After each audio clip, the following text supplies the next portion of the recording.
कैसे हो नन्हे दोस्तों। आज हम सोमवार सुकुमार में छह वीर, वो जो कहानी हम सुन रहे थे ना पिछले 2 हफ्तों से, उसका हम आखिरी जो एपिसोड है वो लेके आए हैं।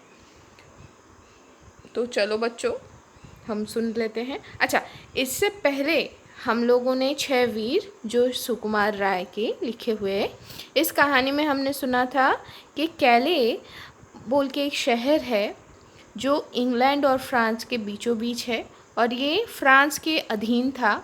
तो इसको दखल करने के लिए अंग्रेज लोग क्या किए, समुंदर और स्थल दोनों, मतलब ज़मीन और जल दोनों जगह पे ही उसको घेर लिए।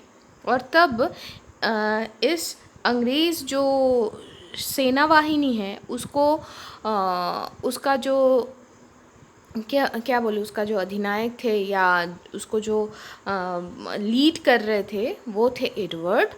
और बहुत दिनों तक, 6 महीने, लगभग साल भर तक कैले के जो बहुत ही जो शक्तिशाली जो दुर्ग था, जो कैसल था उसको, या फोर्ट था, उसको रक्षा करते रहे कैले के लोग। लेकिन ये भी वो लोग सोचते रहे कि फ्रांस से उनके जो राजा है वो आएंगे और उनको उद्धार करके लेके जाएंगे। लेकिन हुआ यूँ है कि ऐसे उसका पोजीशन था कि फ्रांस के राजा के लिए वो असंभव था कि अंग्रेज़ों से बिना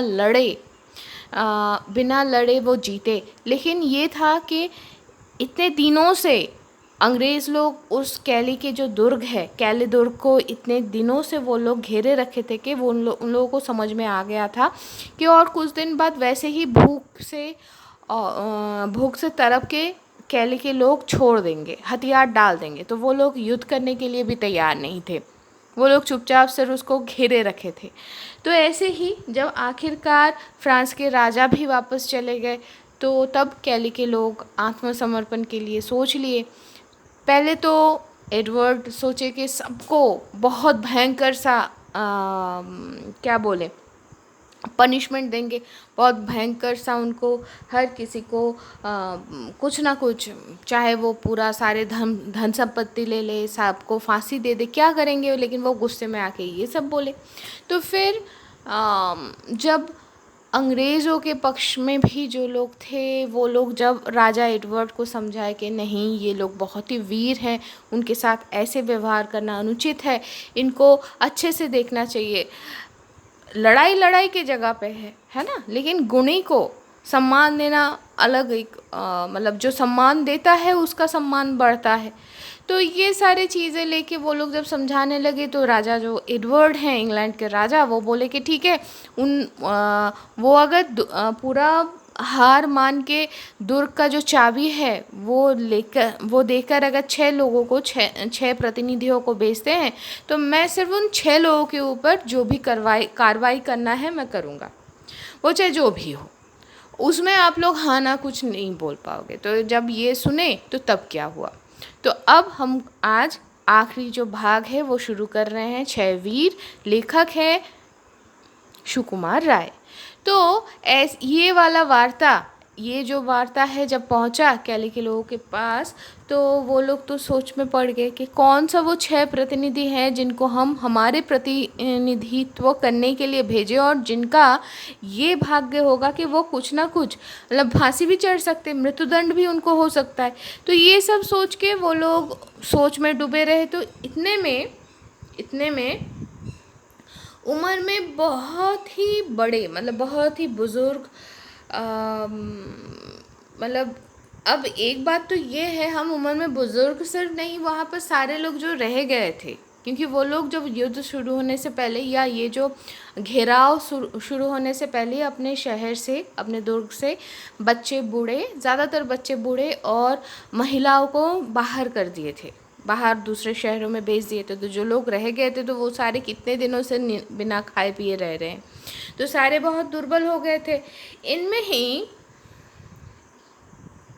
ही हुआ क्या कि एक बहुत ही धनी व्यक्ति, कैले के सबसे संभ्रांत और धनी बुज़ुर्ग सेंट पियर अचानक से बोल उठे कि दोस्तों, मैं अपना जीवन देकर तुम लोगों को अगर बचा पाऊँ तो इससे ज़्यादा मुझे और कुछ चाहिए नहीं। मुझे कोई सुख वाला मौत नहीं चाहिए, मतलब आराम से मरूं ऐसा कुछ मुझे चाहिए नहीं। और मैं अपने आप को 6 जो प्रतिनिधि आप लोगों को चुनना है उनमें से पहला प्रतिनिधि के रूप में मैं अपने आप को खड़ा कर रहा हूँ। ये सुनने के बाद चारों तरफ से लोगों का रोना सुनने को आया, है ना। बहुत लोग सेंट पियर के पैरों में गिरकर रोने लग गए। ऐसे ही देखते देखते और 5 लोग अग्रसर हुए और वो सेंट पियर के बगल में आके खड़े हो गए और बोले, हम लोग भी मृत्युदंड के लिए तक प्रस्तुत हैं।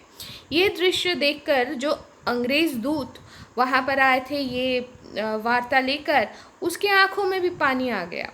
वो कहने लगा कि राजा एडवर्ड इन लोगों को अच्छे से देखे, इन लोगों के प्रति सदैव हो, इसके लिए मैं जितना हो सके उतना मैं चेष्टा करूँगा।